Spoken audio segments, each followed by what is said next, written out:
personnellement, il y a personne, je sens pas le besoin de demander à personne la permission de dire que je suis québécoise. Puis comme, tu sais, quand il y a quelque chose qui t'énerve, c'est comme tabarnak. Star Academy. Est-ce que vous vous rappelez de cette émission-là? C'était partout, là, sur ma TL, partout. Sur Instagram, sur TikTok. Sarah a été éliminée. Et on va parler de Big Brother.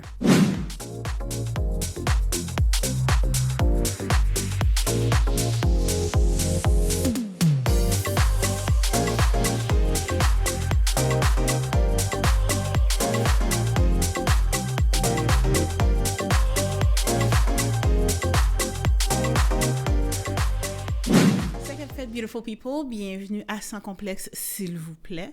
Un podcast animé par moi, Sarah Saint-Fleur, où chaque semaine, on parle d'actualité, de culture pop d'ici et d'ailleurs, et low-key, tout ce qui me trotte par la tête. Donc, si t'aimes les opinions assumées, puis t'aimes avoir des conversations qui ne demandent pas un TED Talk à chaque phrase, ben t'es à la bonne place. Oh my God, I'm on a roll.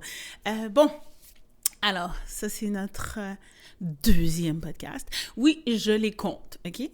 Parce que mon défi, c'est la consistance. C'est la consistance. Alors, c'est tranquillement, pas vite. On prend une petite routine et je pense que j'ai compris. OK, là, tu sais, 2 épisodes, là, on va se calmer, là. Comment ça va tout le monde? Bienvenue. Comment ça va? Moi, ça va super bien. Merci de demander. OK. Je pense que l'épisode que je vais faire aujourd'hui, il est important, OK? Il est important pour plusieurs choses, mais je tiens à le faire et ne plus le refaire. Ça va être dit, puis à chaque fois qu'on va me poser la question, je vais référer à cet épisode-là. C'est quoi être québécoise en 2026? OK? Et je vais vous dire où m'est venue l'idée pour ce podcast aujourd'hui, parce que je trouve que c'est une question qui est comme vraiment, surtout quand tu es une femme racisée, c'est une question qui est très, très, très comme chargée.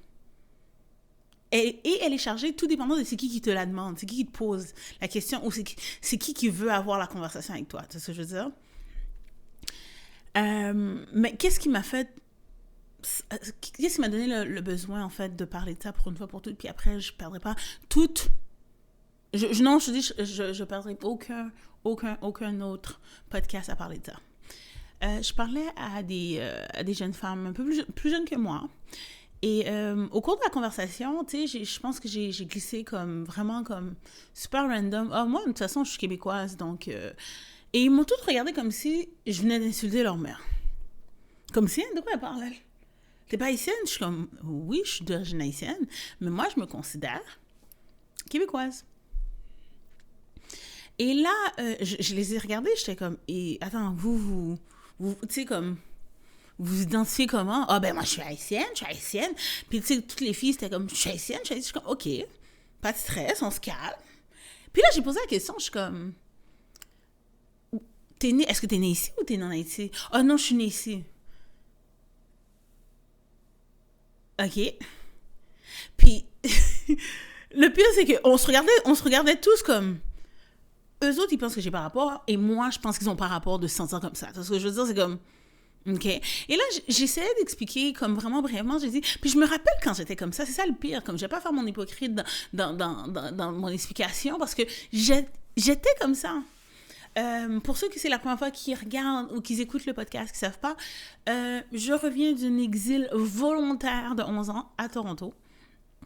Et j'ai habité là-bas pendant les 11 dernières années, presque 12. Et je suis revenue l'année dernière à Montréal. Et comme j'ai déjà dit dans le passé, écoute, c'était un choc partir, c'était un choc revenir. Puis ma mentalité a beaucoup changé. Avant de partir de Toronto, avant d'habiter là-bas, lorsque quelqu'un me demandait tu viens d'où toi, ou de quelle origine, ou comme culturellement tu t'identifies à quoi, j'étais toujours comme je suis haïtienne, OK? Et il y a personne qui voulait me dire autrement. J'étais vraiment comme non, c'est ma culture, je suis haïtienne. Et là, quand je suis arrivée à Toronto, je posais les mêmes questions ou comme les mêmes conversations, ou même pas, je pensais que les gens, c'était plus comme les enfants de première génération que j'appelle, comme les enfants ils sont la première génération née au Canada. Lorsque tu leur posais la question, puis tu disais, ah, toi, tu viens d'où? Ou t'es quoi, genre?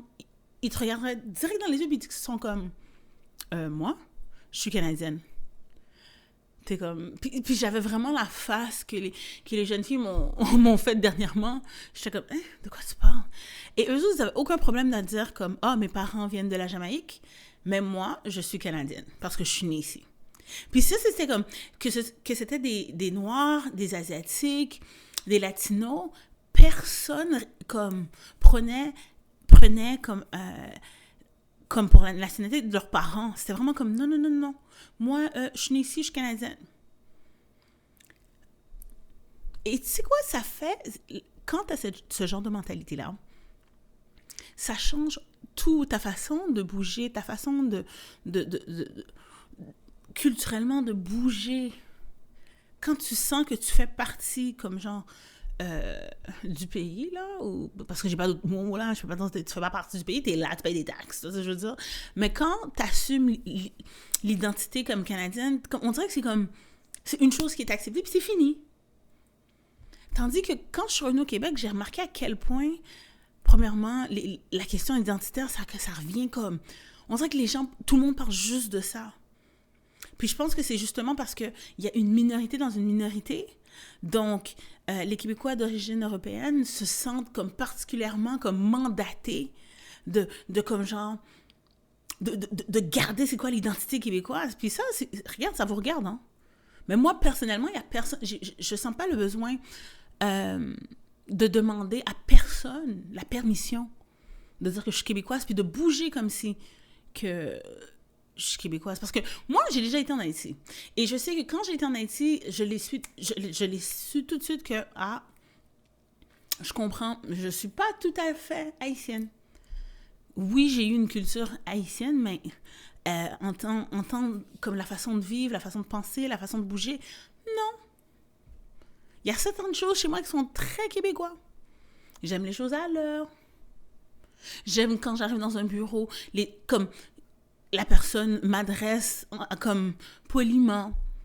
Quand j'arrive dans un établissement, je m'attends à ce qu'il y a du service à la clientèle. Puis si on n'a pas, je fais une plainte. Je chiale. Tu sais ce que je veux dire? Comme il y a un train de vie, comme, tu sais, j'ai un train de vie très nord-américain, là, comme, hey! Il y a des affaires que j'ai pas de patience pour. Et ça, c'est très québécois. Tu sais, puis jusqu'à présent, j'ai jamais encore trouvé un bon mot, là, qui remplace le mot tabarnak dans n'importe quelle langue. On dirait que ce mot-là, il vient me chercher loin. C'est comme, tu sais, quand il y a quelque chose qui t'énerve, comme tabarnak. Tabarnak. Il n'y a rien comme ce mot-là. OK? Donc, moi, je l'accepte. Anyways, pour revenir à mon histoire, quand je parlais aux demoiselles ou aux dames, aux jeunes dames, on était arrivé sur la conversation, puis comme, tu sais, j'ai tout de suite remarqué qu'il y avait comme une fermeture, dans même d'écouter ce que j'essaie d'expliquer. Puis c'est ça, avec comme, tu sais, genre, avec l'âge vient la raison. J'ai même pas senti le besoin de leur expliquer plus, parce que je me dis qu'ils sont pas encore rendus là. Mais, comme, sois pas surprise que quand tu te considères haïtienne, que certaines choses vont être fermées, vont pas être ouvertes à te recevoir. Parce que techniquement, ici, là, on est au Québec. Donc, ils ont comme un agenda vraiment spécifique à promouvoir la culture québécoise. Et je dirais même que, tu sais, comme, non seulement c'est une culture québécoise, mais c'est une culture québécoise francophone. Parce qu'il y a des Québécois qui sont anglophones. Mais on s'en fout, on n'entend jamais parler trop dans la question identitaire de ces gens-là à cause des débats de langue, là. Tu sais, il y a des gens qui sont grandis, qui n'ont jamais quitté Montréal ou le Québec, puis qui parlent juste anglais. Ça existe, ce genre de personnes-là. Mais c'est pas bon pour, comme la narrative, Québec en français, blablabla. Bla, bla. Puis tu sais, quand tu regardes la télévision, quand tu t'écoutes la radio, tu vois que c'est très homogène, là, tu te vois pas. Puis, alors, je comprends pourquoi c'est facile pour les gens de se dire comme quoi que, ben, tu sais, si je me vois pas, je crée ma propre culture à moi. Puis après, je chialais quand je vois pas de représentation, quand ma musique est pas... Et là, encore, comme je dis, je suis pas une experte. Ça fait longtemps que, comme, tu sais, je sais plus comment les trucs fonctionnent ici. Tu sais, je recommence tranquillement à comprendre la donne. Mais si t'es pas prête à, comme, prendre ton côté québécois, puis comme bouger, comme si, hey, ici, c'est chez moi. Donc, j'ai le droit à tout ce que les autres ont droit aussi, genre. J'ai le droit de créer ma place. L'Internet, c'est pour tout le monde. Maintenant, les opportunités, si je sens le besoin de me présenter à des opportunités, je vais le faire. Je vais pas me dire comme quoi que, ben là, je peux pas parce que je pense qu'ils vont... Enfin, bref. C'est ce qui a inspiré l'épisode d'aujourd'hui. Il faut que j'arrête de dire le soir. Parce que je sais pas quand est-ce que vous écoutez ça. Ça peut être le jour, le matin, ça peut être... Tu sais ce que je veux dire? Moi, je filme le soir. Donc, dans ma tête, c'est le soir. Mais je sais pas quand est-ce que vous écoutez ça. Laissez-moi dans les commentaires, quand vous avez écouté ça, il était quelle heure? Comme ça, je vais peut-être savoir dire bonjour, bonsoir, ou bon, whatever time qu'il est, où est-ce que vous êtes. OK? OK, alors... Maintenant, on va commencer avec un peu d'actualité, OK, dans les histoires qui m'ont fait comme side-eye un peu dans l'actualité, là, Attendez une minute. Star Academy. Est-ce que vous vous rappelez de cette émission-là? C'était comme une vieille émission qui avait comme de chant, c'était comme Making the Band, version québécoise, version française, genre parce que les gens vont littéralement apprendre à c'est quoi être une star. On avait une version comme ça québécoise, mais là c'est fini ici, je pense. Je suis même pas sûre. En tout cas, bref. Ça fait longtemps que j'ai pas entendu parler de Star Academy Québec, mais en France, ces émissions-là roulent encore, OK? Et justement parce que les téléphones intelligents écoutent nos conversations, ils m'ont mis comme... c'était partout, là, sur ma TL, partout. Sur Instagram, sur TikTok. Sarah a été éliminée. Sarah de... Je suis comme... Est-ce que c'est moi comme... Non, c'était pas moi. Non, mais sérieux. Une chanteuse, une candidate qui s'appelle, tu sais... elle va bien, OK? Elle est toujours de ce monde. Mais je veux dire, ouais, elle s'appelle Sarah et quand j'ai regardé, j'ai fait quelques petites recherches, toutes ces performances ont le plus de vues sur les réseaux sociaux. Tu sais, elle donne un vibe vraiment comme assumé, elle chante bien, whatever. Mais c'est pas mon style, de toute façon, Star Academy, ces affaires comme ça, c'est pas vraiment mon créneau. Mais c'était sur ma TL. Et là, je pense que les demi-finales, elle a été éliminée avant de rentrer en finale. Et la personne contre laquelle elle a été éliminée, c'était une femme blanche. Okay? Et le débat sur les réseaux sociaux, c'est comme comment on a pu l'éliminer, elle était la plus talentueuse, la France est raciste, blablabla, gna. Maintenant,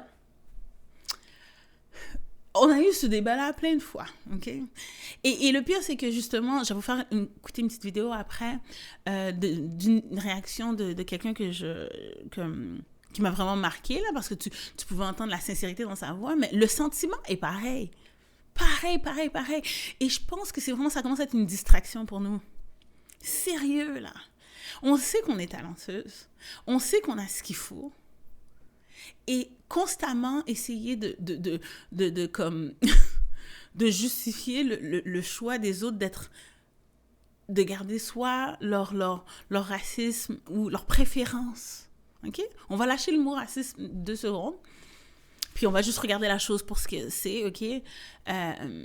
Quand tu regardes des gens d'émissions de télévisée où est-ce que le résultat dépend du public, ben c'est le public qui décide.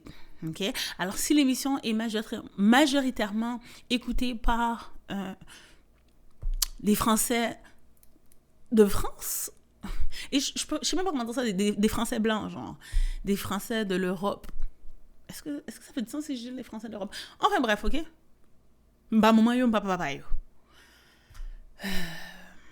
pour ceux qui parlent pas créole, je viens de dire, je m'en fous, ok? Je ne suis pas leur mère au père, donc j'ai pas nécessairement à définir leur nom. Je m'en fous. Tu sais, c'est comme si une télé-réalité, les résultats d'une télé-réalité est basé sur des votes, c'est normal que si l'émission est écoutée juste par comme des Français blancs, là, comme, que c'est eux autres qui vont choisir quelqu'un qui les ressemble. Je trouve ça tellement bizarre quand les gens capotent parce que une culture préfère sa culture lorsqu'ils ont le choix. Parce que des fois, tu sais, très souvent, les cultures noires, nous, la colonisation, tout ça, fait qu'on a très souvent comme c'était comme du self-hate. Tu sais ce que je veux dire? C'est comme, les Noirs, on n'est pas ci, on n'est pas comme ça, il faut être comme ci pour être bon, blablabla. Bla, bla. Enfin, bref. Ça joue des deux côtés, hein. Donc, si vous aimez... si, admettons, moi, je me sens juste interpellée par de la musique ou du cinéma ou des chansons de personnes qui me ressemblent, ben, j'ai le droit. J'ai le droit. OK. Je vais vous faire écouter ce petit extrait parce que je trouve que c'est super intéressant d'entendre les autres personnes. Attends. Depuis hier, on m'envoie des DM sur Insta et j'en passe. Je vois les gens dire « Ouais, machin, même pas un mot pour la dernière finaliste de la Star Academy. En plus, t'étais même pas à la Star cette année. » Vous arrêtez ça tout de suite. J'ai tellement envie de vous démarrer et en même temps, je sais que vous n'êtes pas prêts pour... Anyway, je vais quand même essayer de dire ce que j'ai envie de dire sans forcément insulter les gens. D'accord? Je vais essayer. Oui, elle a perdu. On va pas dire le nom, vous savez très bien de qui je parle. D'accord? Pourquoi vous faites les choquer? C'est une vraie question. Pourquoi vous faites les choquer? Vous y avez vraiment cru? Arrêtez cette hypocrisie, s'il vous plaît. D'accord? Le problème, c'est même plus la France. J'en suis plus à là. Je sais très bien de quoi je parle parce que j'ai fait la Nouvelle Star en 2014. Dieu merci, j'ai réussi à m'extirper de cette image merdique et à profiter de cette passerelle pour pouvoir être là où j'en suis. Et encore, je suis là où j'en suis parce que j'ai charbonné comme une... Ouais, voilà. Voilà. Et à plusieurs reprises, on a voulu me cancel. À plusieurs reprises, on m'a mis dans des sauces de l'enfer. À plusieurs reprises, en fait, on voulait me voir disparaître. T'as capté? Encore aujourd'hui, on veut me voir disparaître. Voilà. C'est la vie, c'est comme ça.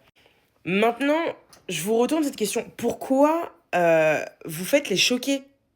Vous savez très bien qu'on va lui faire un album, que ça ne marchera pas forcément, que vous n'allez pas forcément la soutenir. Elle va sortir un single, ça va marchouiller. Ensuite, elle va faire un concert. Ok, vous allez acheter vos places. Mais dès que ça va aller au-delà, vous n'allez pas soutenir. Il y a un petit problème. On n'arrive pas à soutenir nos artistes. Tout simplement, on n'arrive pas. D'où ça vient, je ne sais pas. Pourquoi, je ne sais pas. Et pourtant, les autres communautés, ils y arrivent très très bien. Ils y arrivent très très bien. Même lorsque leurs artistes préférés sortent de la merde. Ça fait des scores de l'enfer, ça fait des... Même avec une image pétée, ça score de fou. Et on constate, tous et toutes, ici-bas, il est temps d'arrêter cette hypocrisie bidon, d'accord? Ça me gave, On est les rois, en fait. En France, on est les rois de l'hypocrisie. Vraiment, c'est trop grave. Genre, on peut dire tout ce qu'on veut des autres, mais au moins, c'est in your face. Ici, c'est... en fait, arrêtez ça, vous me pompez l'air. Vraiment, vous me pompez l'air. Alors ça, c'était un extrait que j'ai pris sur le compte TikTok d'une chanteuse qui s'appelle Iseult. Elle aussi, elle a connu comme un peu... elle a build son following un peu avec une télé-réalité ou quoi que ce soit. Et c'est cette vidéo-là que j'ai vue qui m'a comme... qui a ouvert la Pandora Box, là, comme Pandora Box. Euh, Écoutez, ça va arriver souvent, ok, que je fasse des anglicismes comme ça, ok? Lâchez-moi. Lâchez-moi. Puis là, ma lumière, elle fait des tintins. Attends, je vais me mettre une autre lumière, là. Vite, vite, tranquille. Tranquille. On va se mettre... Pour ceux qui regardent pas, puis qui écoutent, ma belle lumière vient de me lâcher. Alors, mais j'avais prévu le coup. Donc, voilà. Alors, j'ai vu cette vidéo-là, puis la première chose que je me suis dit, c'est comme, on a toutes les mêmes struggles, que ce soit la France, que ce soit comme tous les pays qui ont colonisateurs. On dirait qu'on a toutes les mêmes... on dirait qu'avec toutes en fait... Ok, laisse-moi recommencer, là. Laissez-moi réfléchir à mon train de penser. On dirait que c'est du pareil au même. Ok, là, c'est un extrait de la France, puis il fallait que j'amène ça parce que, tu sais, je suis pas tout à fait d'accord avec tout ce qu'elle a dit. Comme, c'est vrai que l'idée, j'approuve l'idée dans le sens que pourquoi on fait les hypocrites. On sait que quand on va dans ces genres de télé-réalité, dans ces genres de shows-là, les chances que tu gagnes, c'est comme, tu sais, comme les tensions culturelles, là, raciales, là, en France, surtout en France, avec tout ce qui se passe. Avec tout ce qui se passe en France en ce moment, vous pensez vraiment ils sont rendus au point à accepter le talent d'une personne, peu importe sa couleur? Vous êtes fous, arrêtez. Maintenant, elle, comme genre, c'est une vidéo de 7 minutes, j'avais pas le temps d'écouter 7 minutes, mais tu vois qu'elle explique qu'elle, justement, elle a accepté ce fait-là et qu'elle a passé à autre chose, puis que son besoin d'être artiste et malgré toutes ces obstacles qu'elle peut avoir, elle se concentre sur son but premier. Et c'est vraiment quelque chose qu'on devrait peut-être... c'est épuisant, là, des fois, là, comme... C'est pas des fois, comme très souvent, là, c'est l'histoire de quand tu laisses ta peau, ta culture, tout ce qui est différent chez toi, t'arrêter ou penser que c'est les choses qui vont pas te permettre d'avancer, c'est lourd. La réalité reste la réalité. Je dis pas que qu'est-ce qu'on vit, c'est comme, hein, c'est le fun, là, non? Mais je dis que c'est comme une distraction pour nous, de toujours, d'avoir à mentionner qu'est-ce qui est là devant nos yeux que tout le monde voit. On se fâche, on donne du momentum à une émission et tout. On leur donne du buzz, justement, comme... Tu sais, si tu sais comment un algorithme, ça fonctionne, c'est comme la colère, c'est le meilleur marketing au monde, là. C'est comme quand est-ce qu'on va arrêter de justement toujours se lamenter sur les mêmes choses, puis juste se concentrer sur nous. On a le talent, on a le fashion, on a le... Tu sais, on a tout. On le sait qu'on l'a.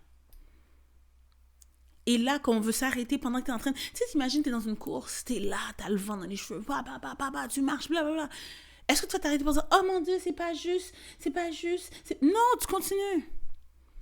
La fille t'a fait une jambette, puis elle t'a dépassé. Tu vas arrêter tout, puis tu vas dire, oh mon Dieu, elle m'a fait une jambette. Puis là, tu vas laisser te prouver aux gens, oh, regardez, elle m'a fait... Non. En 2026, on n'a plus le temps pour ça. Il y a l'Internet, il y a Google, il y a tout. Comme maintenant, on le voit.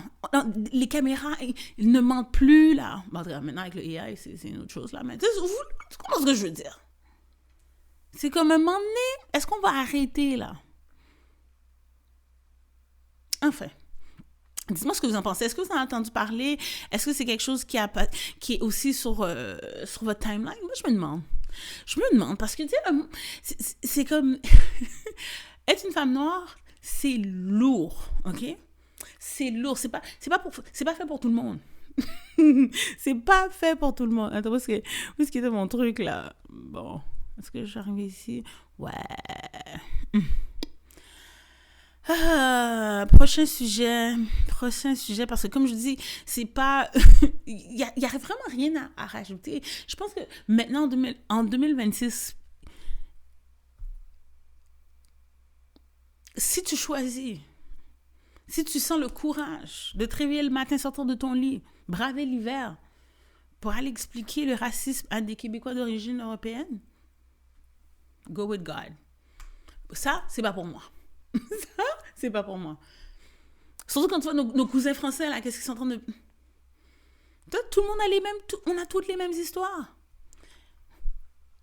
Puis tu sais, c'est comme genre... Même elle, le pire, c'est que tout le monde se fâchait pour elle. Tout le monde. Et faut que je fasse écouter ça. On va écouter ça parce que je veux vraiment que vous voyez comment elle a réagi à ça. OK? Toi, Isolde, elle a été vraiment plus carrée dans son approche. C'est comme, hey, arrêtez. Mais regardez quand on a posé la question. On va regarder cette vidéo-là, puis ensuite, je vais réagir. Mais ça, c'est Sarah, la candidate, qui réagit justement à tout ce que les gens disent. OK? Ben, moi, je me suis pas trop attardée sur ça. Vraiment, je veux vraiment garder que de la positivité de toute mon aventure. C'est ce qui reflète vraiment mon aventure. J'ai pris du plaisir, j'ai kiffé avec les copains, kiffé avec les profs, j'ai appris. L'aventure, je l'avais imaginée et c'est 100 fois mieux que ce que j'avais pu imaginer.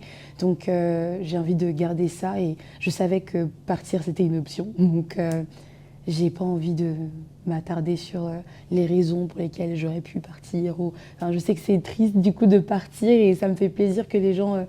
aient été touchés par ma voix ou par ma personnalité. Mais c'est vrai que je préfère garder un très beau souvenir de ce magnifique... Voilà. Elle a choisi. Alors ça, c'était la candidate Sarah de Star Academy. C'est la raison pour laquelle tout le monde s'énervait sur les réseaux sociaux. Et lorsqu'on lui a posé la question, Sarah réagit aux accusations de racisme liées à son élimination. Qu'est-ce qu'elle a choisi de dire comme réponse? Ah, moi, je me concentre pas sur ça. OK, quand les... ça me rappelle, je vais faire une petite parenthèse là pour ceux qui écoutent du Québec. OD, la raison pour laquelle à chaque fois que je pensais comme... Je réagissais aux candidats Annie puis Damien, j'avais toujours une petite crainte quand je parlais d'Annie parce que j'attendais toujours de voir justement comment elle allait réagir une fois sortie. T'es là, tu te fâches sur les réseaux sociaux pour quelqu'un, puis la personne, quand tu sors des réseaux sociaux, quand elle sort de son émission, de son concours, elle fait comme si elle n'a jamais été offensée ou elle ne peut pas parler correctement. Et toi, t'es là, t'es en train de te ronger, là. Puis elle choisit de rester positive. C'est-à-dire que tous les gens qui ont vu qu'est-ce qu'ils ont vu, puis très souvent, c'est parce que ces candidats-là sont sous contrat, il y a comme plein de clauses qu'ils ne doivent pas faire. Je comprends tout ça. Mais nous, en tant que public, on doit être un public averti. Quand vous regardez ces émissions-là, la production, les gens qui backent l'émission, les commanditaires, ils ont un avantage à ce que la personne qui gagne ressemble au public qu'ils visent. Lorsqu'on participe à ces émissions-là et que c'est pas une émission majoritairement comme... Pensez à ce que l'émission vise. It's business. C'est comme... Tu sais ce que je veux dire? Oui, il y a comme un parti pris, c'est sûr. Mais tout le monde sait qu'est-ce qu'ils font. Quand Sarah est rentrée dans cette émission-là, Star Academy, c'est vieux comme... C'est pas quelque chose qui... Comme tout le monde sait, justement, puis le pire, c'est que j'ai vu des vidéos où est-ce qu'on montre tous les candidats noirs qui ont passé à cette émission-là, comment ils ont jamais gagné. Et c'est pour ça que je pense que la réaction de Isolde, qui est aussi une chanteuse qui a connu... qui a été mise sur la scène par un concours, était vraiment comme... Puis je pense que c'est là que nous aussi... Tu sais, moi, je peux que parler de mon expérience de femme noire. Mais c'est bon pour les Asiatiques, les Latinas, comme les South Indian, toutes les femmes non blanches. Il faut faire un choix. Je pense que les femmes asiatiques, eux autres, ils ont beaucoup plus compris ça. Comme, tu vas pas très souvent les voir perdre leur temps à essayer de justifier les choses qui savent clairement que c'est un système, que c'est systémique, ce genre de pensée-là, c'est systémique. Ils n'ont pas de temps à perdre. Tu vas les voir comme, ils vont à l'école, ils ont leur carrière, ensuite ils sortent, ils font leur petit business, eux autres. Comme, il y a jamais eu cette tendance de « Oh, s'il vous plaît, laissez-moi. » Non. Enfin bref. Tout ça pour dire que moi, je m'énerve plus pour ce genre de choses-là. Mais c'était super intéressant quand j'ai vu ça sur ma timeline. Fallait que j'en parle parce que j'écoute même pas l'émission, j'écoute même pas Star Academy. Mais j'ai compris exactement comme le feeling. Parce que ça, c'était moi l'année dernière avec Occupation Double. T'es là, t'es en train de hype, tu regardes l'émission, t'es comme, oh my god, j'espère qu'ils vont gagner, t'espères. Puis là, t'es comme, oh, ils vont pas gagner. Puis la façon que ça s'est fait, je vais prendre un break pour me recentrer. Anyways. Bon, prochain segment. Tu sais quoi, on va rester dans la télé-réalité. OK? On va rester et on va parler de Big Brother. OK?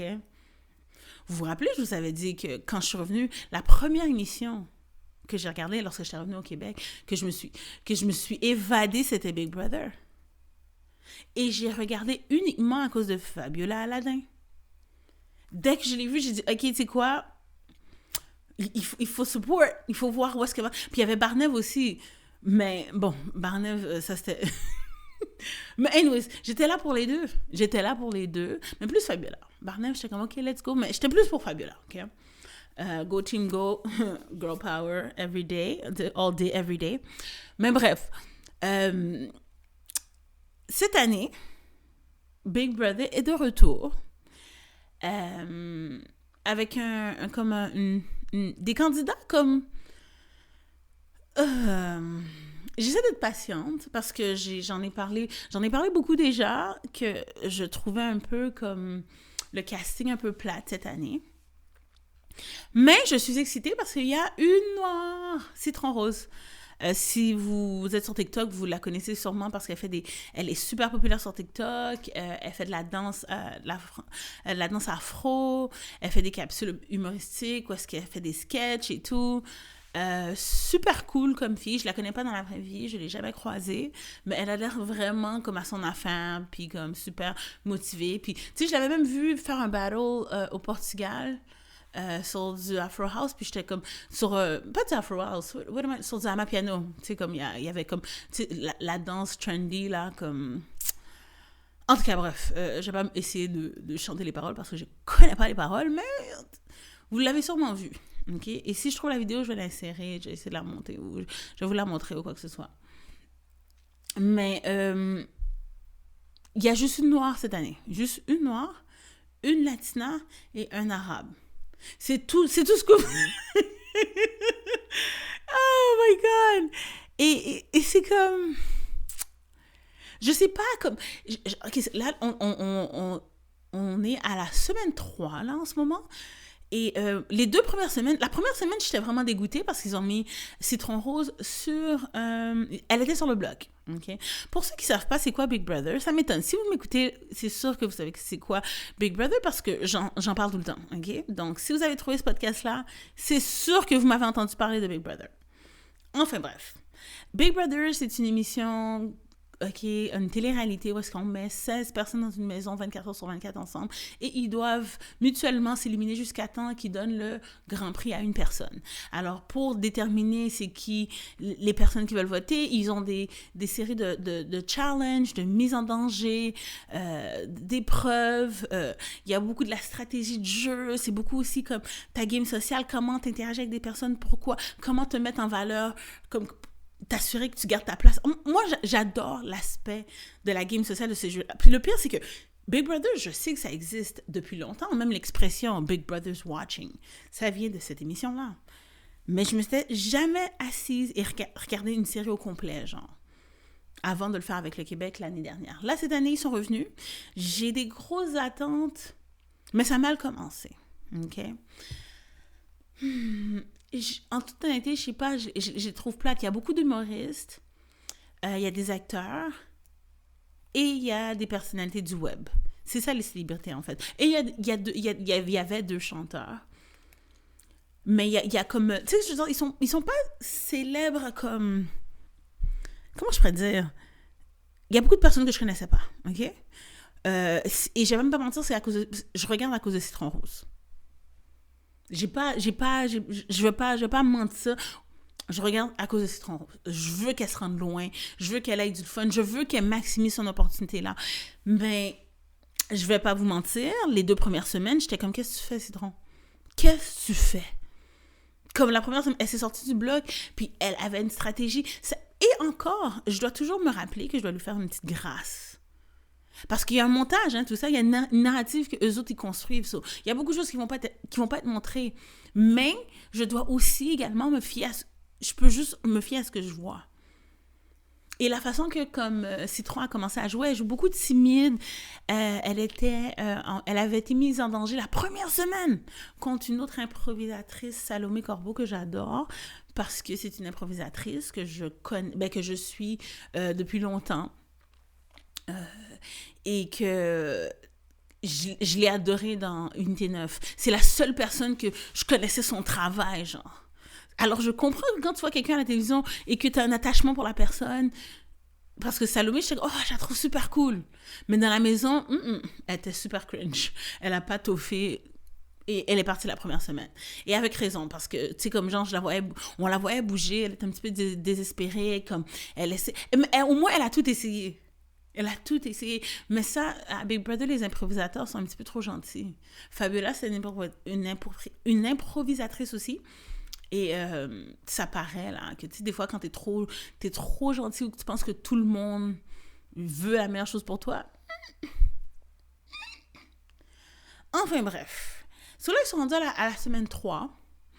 Et cette semaine, comme une des alliées à Citron est patronne, so elle est correcte. Elle n'a pas été mise en danger, mais je trouve que son jeu est comme... Et je la connais pas, Citron, OK?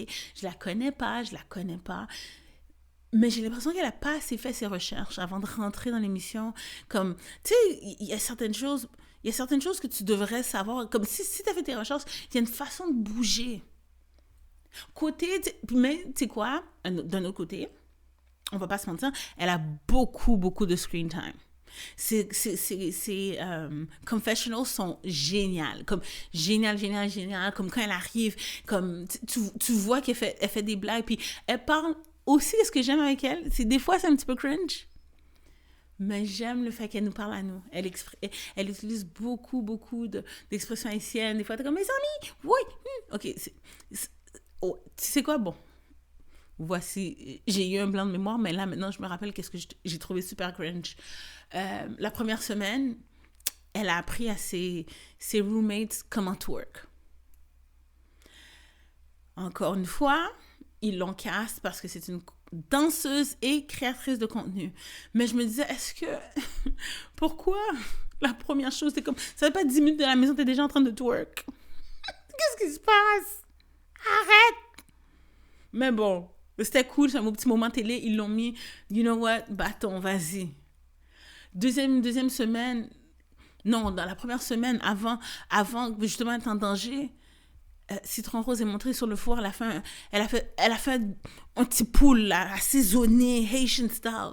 Puis j'étais comme, oh mon Dieu, c'est trop cringe qu'on la fait faire comme, qu'on nous montre qu'elle fait du poulet dans le cas. Aïe. Oh, tu sais, t'es à la maison, la noire qui fait du poulet, du bon poulet épicé, mignon. En tout cas, ils ont pas montré comme ses roommates en train de manger de sa nourriture, mais ils ont bien montré le fait qu'elle faisait du poulet puis qu'elle était super excitée pour son poulet. Oh my God, je veux croire que c'est innocent. Je veux croire que c'est pas fait sur des trucs de stéréotypes, mais comme damn. Et là, tu sais, en plus, on dirait que, tu sais, cette année avec Big Brother, contrairement à l'année dernière, ben, premièrement, tous les sites, je pense que tous les groupes qui parlent de Big Brother sont liés avec les groupes d'Occupation Double, parce que moi, j'ai été bannie de tous les groupes d'Occupation Double. Puis quand j'ai essayé de chercher des groupes pour Big Brother, ben, je les voyais même plus. J'étais comme, ben, ça veut dire que j'ai été bannie de là. C'est sûrement les mêmes groupes qui changent les noms. Enfin, bref, je m'en fous. Alors, je vais être obligée d'en parler avec les gens qui veulent en parler avec moi. OK? Je m'en fous.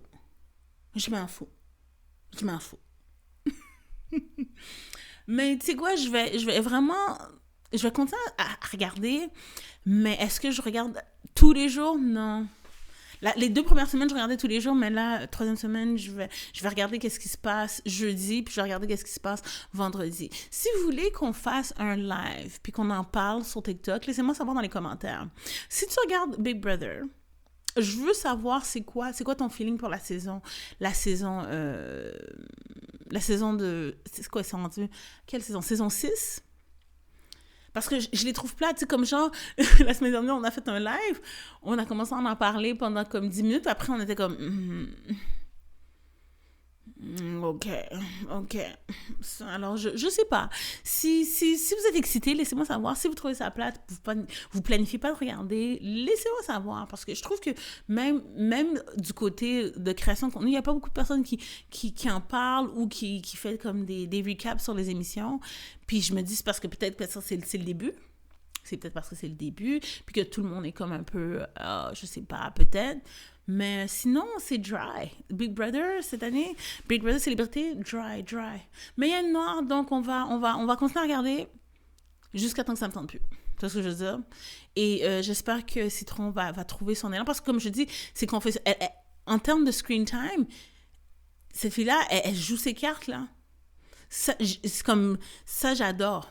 Ça, j'adore. Sauf que sa game sociale... C'est moins bon. Puis, tu sais, je veux dire, c'est peut-être sa préparation aussi. Je veux dire, elle s'était peut-être préparée juste à donner un show comme j'arrive dans une caméra, tu sais, c'est une danseuse, c'est comme ça, tu sais, c'est instinctif, là.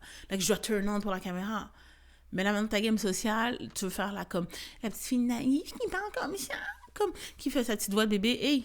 Hey, snap out of it, s'il te plaît. Joue. Je sais pas pourquoi, mais parce qu'elle est... Oui, je sais exactement pourquoi je pensais ça. Mais en tant que danseuse, je pensais qu'elle allait être comme un peu plus agile dans les challenges, mais elle gagne pas plus de challenges. Ou peut-être que c'est une stratégie pour pas que les gens la voient trop comme une menace. Ou elle fait comme, tu sais, elle essaie d'être floater. Enfin bref, on va voir. On va voir, puis je vous promets de pas m'énerver quand elle va se faire éliminer, parce que c'est fini ce temps-là. OK? J'espère juste que... qu'elle va pouvoir comme créer des opportunités à sa sortie, là. Mais sinon, le côté émotif, moi, c'est bon. Je suis correcte. C'est bon. Aïe. OK. Maintenant, je voudrais... on est arrivé à notre sujet principal. Et je vais vous montrer la vidéo qui a inspiré... une autre chose qui a inspiré le sujet d'aujourd'hui. Attends une minute... Je suis tombée sur cette vidéo-là. TikTok, là, c'est comme la vie quand tu parles de chercher des sujets, comme c'est fou, comme... Tu sais, l'algorithme de TikTok te connaît tellement bien, genre. C'est fou, je parle de quelque chose, puis après, boum, je vois une vidéo qui m'aide. OK, alors, voici. Voilà, on va écouter ça ensemble. OK. Fait que je pense que tout le monde de ma génération que je connais a fait « Oh, bet! On n'est pas québécois? I bet. I'm out. I can switch back and forth pendant les questions. OK. That's the whole thing, right? What's up, y'all? My name is Zach Zoya. Je suis un artiste, auteur, compositeur, interprète, singer-songwriter, performer from Rwanda, Abitibi-Témiscamingue, Québec, Canada. Est-ce que tu te considères plus anglophone, francophone ou franglophone? Francophone.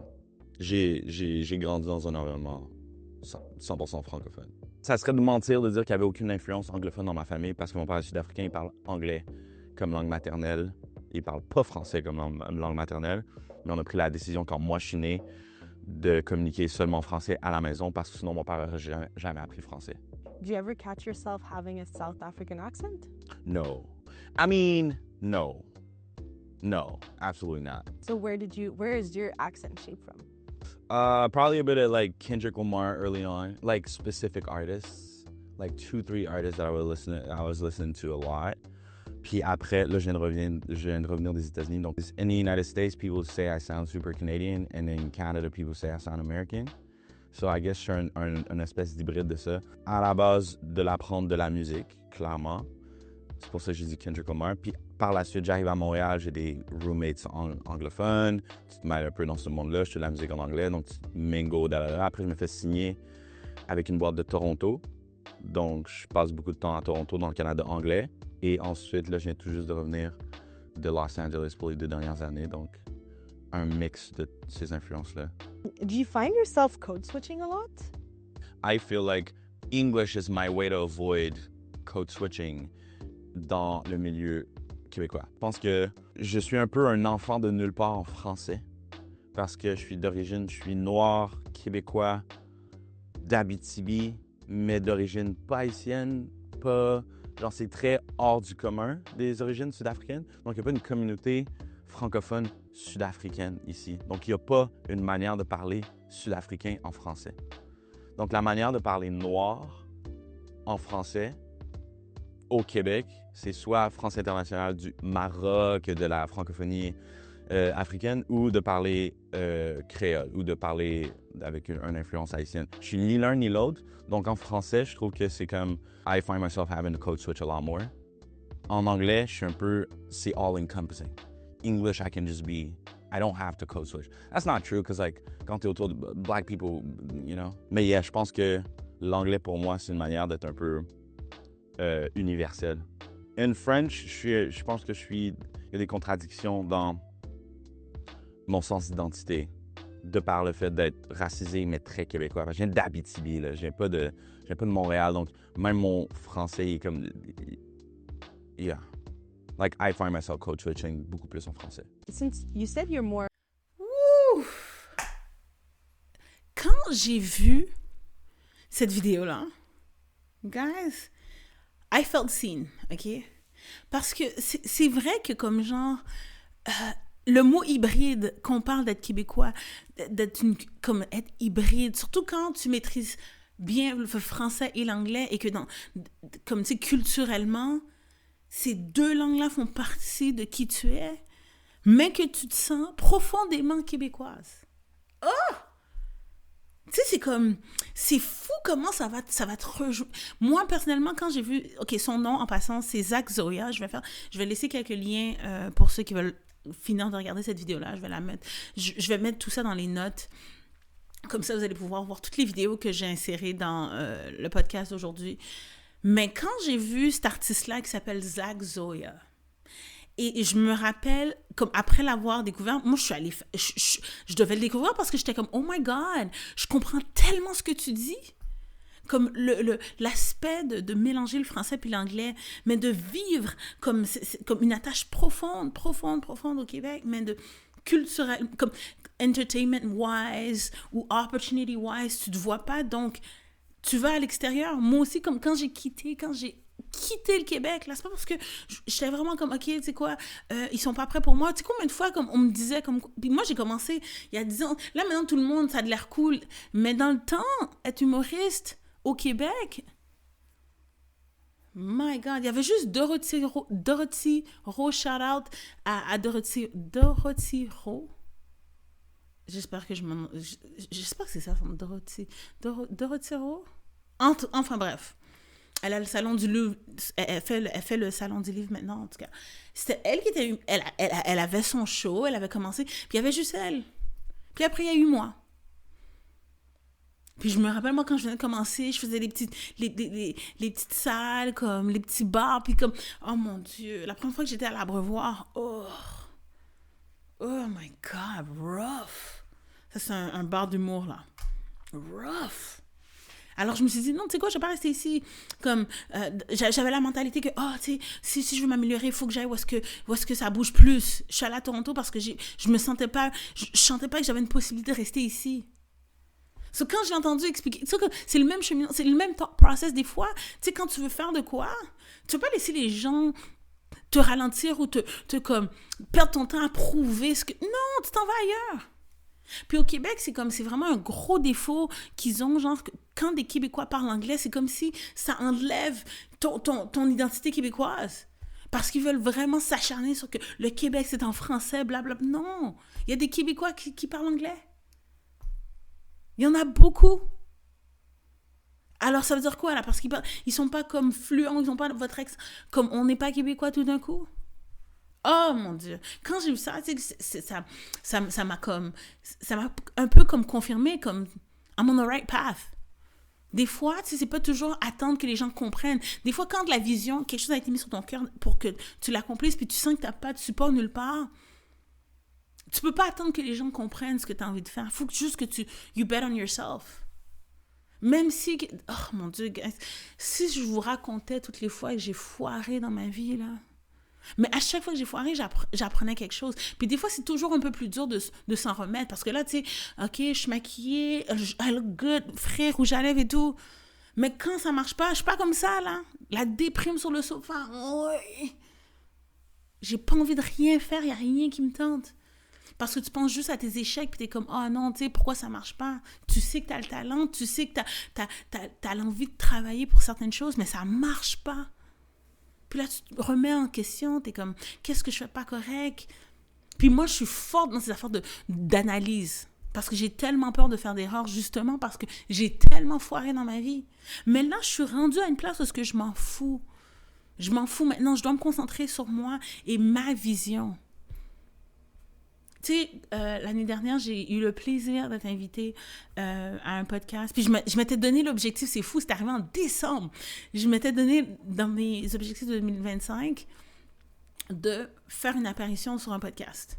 J'allais littéralement commencer à me pitch et j'ai eu cette invitation-là, puis j'ai dit, tu sais quoi? God's time, OK? Je suis allée, puis j'ai tellement eu du fun que j'ai dit, il faut que je commence mon podcast. J'ai quelque chose à dire.